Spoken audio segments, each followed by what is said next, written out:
The first question is directed to Dr. Lamphere. You state that 2/3 of Iowans may eventually be enrolled in programs which will be subsidized. From an economic viewpoint, is that a sustainable model? Are we looking through rose-colored glasses? Has there been a truly objective analysis of the economics of such a system?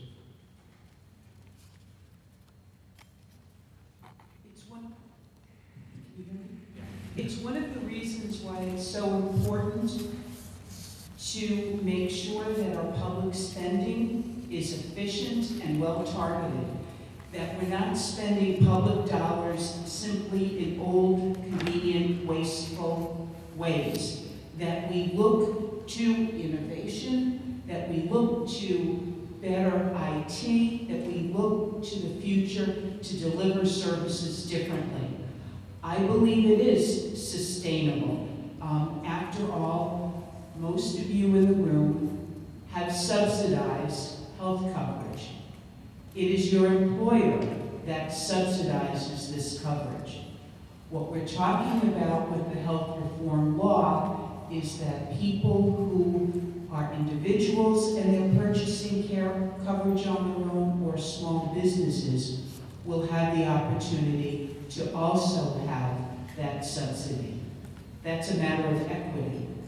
If you look at the possibility, one of the reasons that insurance is so important is that it allows for timely care.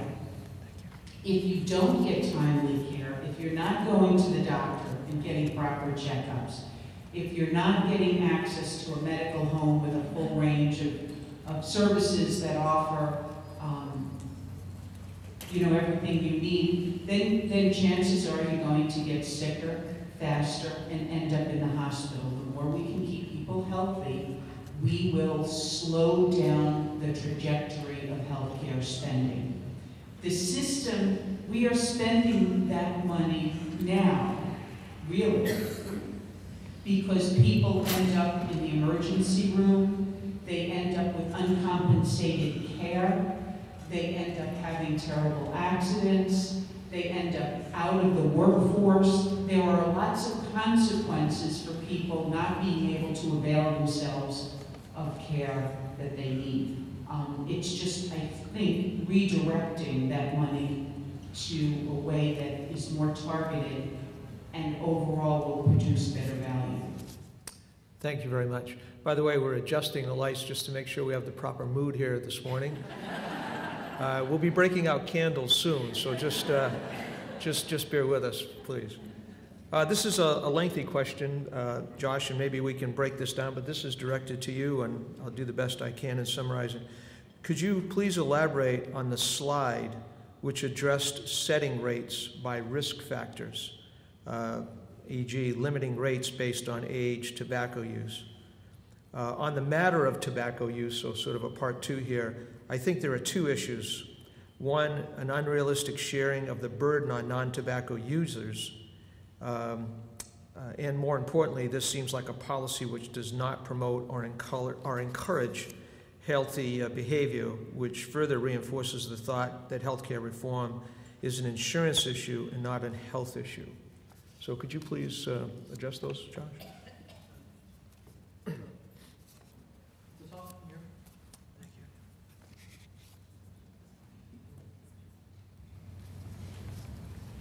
Okay, so to start with the use of rating factors in setting rates, especially in small group markets, many states, 47 states, have put into place restrictions on how carriers can vary the premium from individual to individual. And currently, they allow a number of factors to be used in setting those premiums.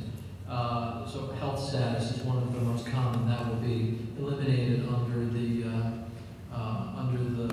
health reform law. Age is probably the next most prevalent one. Actuarially speaking, the variation in healthcare spending from an 18-year-old to a 64-year-old is about 5 to 1 in the small group market. It's somewhat wider than that in the individual market.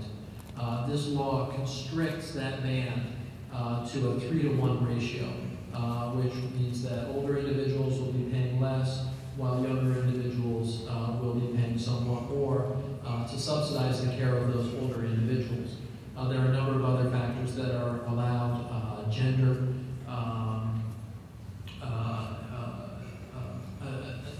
and so on and so on. As far as tobacco use is concerned, the legislation allows carriers to apply a rating factor of 1.5 to 1 for tobacco use. That means that an insurance carrier can charge a smoker 50% more than they charge a non-smoker. So rather than being something that causes the sharing of burdens of smoking by the non-smoker, it actually reduces the sharing of that burden because allowing that variation means there's less subsidy going from non-smokers to smokers.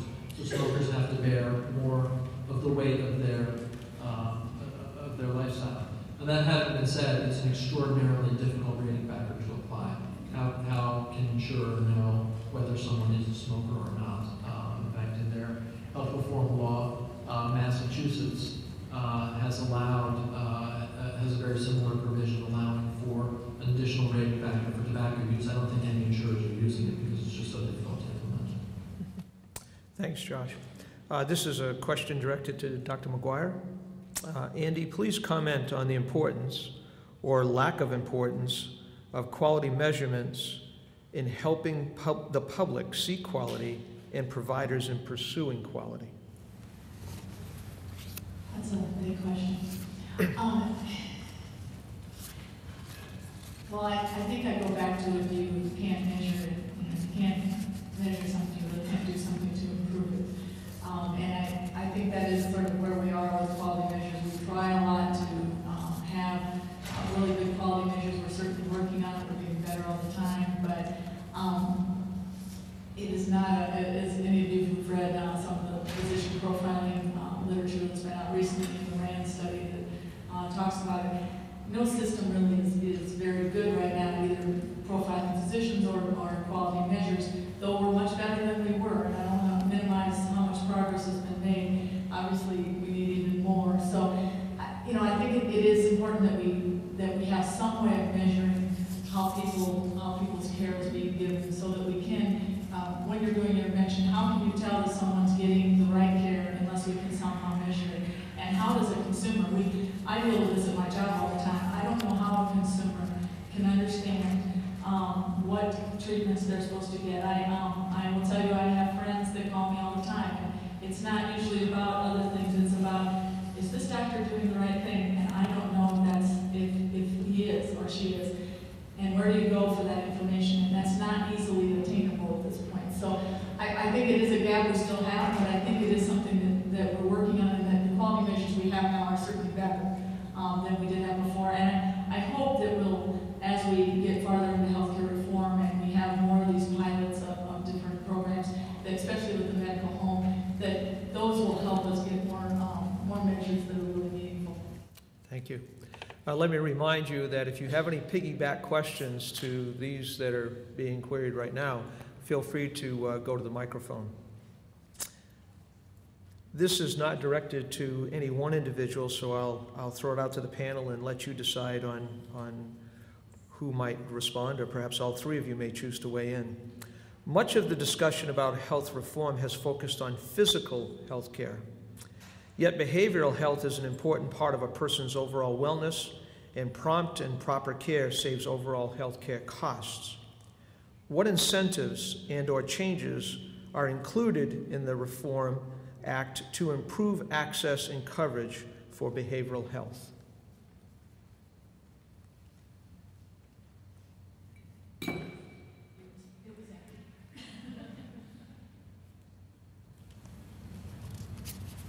One of the reasons I was mentioning about cost and how slowing down the cost increase is I was in the back of my mind thinking about behavioral health and how so often it is problems are undiagnosed, undertreated, and people are left in very difficult circumstances. even though we focus a lot on the physical element of health reform, I would assume that by folks having insurance, that they will be able to purchase the health care that they need. And I'm thinking about health care, that would include behavioral health care. In the past, they haven't been able to, because if you're thinking about paying for a lot of these treatments out of pocket, that becomes a very difficult proposition. And most insurance in the individual market is very limited in terms of behavioral health. But I would expect that there would be an expansion of necessary services as this law is implemented over time. Please. Just to piggyback on that, I totally agree, but one of the problems I see in healthcare reform in general, but most specifically for mental health benefits, especially for Iowa, is the provider issue. We don't have enough providers right now to take care of behavioral health issues in Iowa, and that's not going to get any better when more people have access. I think it's great to have access, but if you can't get into a physician or a healthcare provider, what good is it? So I think there's a few little nuances that help with that, but I would look at Dr. Robillard and say we need more psychiatrists trained in Iowa. And I would just add that the law creates what's called an essential benefits package, which is a requirement that carriers and employers provide a certain minimum level of treatment. That will be determined by the Secretary of HHS. But one of the specific areas that is required to be included in every insurance policy that's sold will be treatment for mental health disorders, substance abuse disorders, including behavioral health treatment. So that's something that will be, especially in the individual market, quite a bit expanded. I'll just add from a College of Pharmacy perspective, it's interesting that in a nationwide assessment, one area in which we have a dearth of pharmacists who have a particular focus in specialty practice is in psychopharmacy practice. And the University of Iowa is certainly poised extremely well to help address that, at least within our state and within this region. The next question involves tort reform. Healthcare costs involve malpractice costs. However, there is minimal regulation of this dimension of legal practice. Is anyone working on tort reform to improve the validity and reasonableness of malpractice costs? Who wants to take that one? One of the elements of the health reform law is a pilot demonstration project to work on this tort reform issue. I don't know details about it. I just know it's in the law. It does contain some pilot projects, I believe, encouraging states to develop programs that allow for various ways to address the malpractice issue, including with health courts and other approaches. It does not include what is traditionally thought of as tort reform, which is caps on damages. Those are specifically excluded from that pilot program. I would say that from our perspective, some of my colleagues did a study of malpractice premiums a couple of years back and found that it was mainly related to the underwriting cycle, which is a phenomenon in insurance where premiums go through hard and soft markets based on underlying economic conditions and the returns that carriers get on their investments, rather than on the size of claims and awards. But that having been said, I think many in the physician community believe very deeply that it is in fact the case that their malpractice insurance costs are directly related to the size of the awards. And just that belief has a concrete effect in the world in terms of practicing defensive medicine and overuse of certain services. So I think, despite the fact that there's not necessarily a formal connection, causal connection between the awards and the insurance premiums, that there's still a case to be made for moving forward. Now, an interesting question concerning the potential for state variability. If some states have favorable exchanges, do you expect people to move to that state to get better medical care? Could an optional federal exchange be created for persons in states without an operating exchange or one that doesn't work for them? The law does specify that if the state fails to implement the exchange provision, the Secretary does not certify that they are on track to do so by January 1st of 2013, then the federal government will in fact operate an exchange in that state. And I think that will be a powerful incentive for states to in fact implement the provision. State insurance departments, state regulators, state legislators all have a detailed on-the-ground understanding of the needs of their state, the needs of their markets, both in terms of insurance and healthcare delivery systems, and especially in states that are somewhat more resistant to this legislation. One of the things we're hearing is that some of these states may hate the bill, but they hate Washington more, and they are not going to let Washington operate the exchange in their state. It's possible that people could move to different states in order to take advantage of a particularly advantageous exchange. I don't know how likely that is. I think there's far more variability from state to state today, and it's something that you see around the edges of people, especially if they've got a pre-existing condition, moving to a state that has guaranteed issue. But I think that would be less of a factor going forward.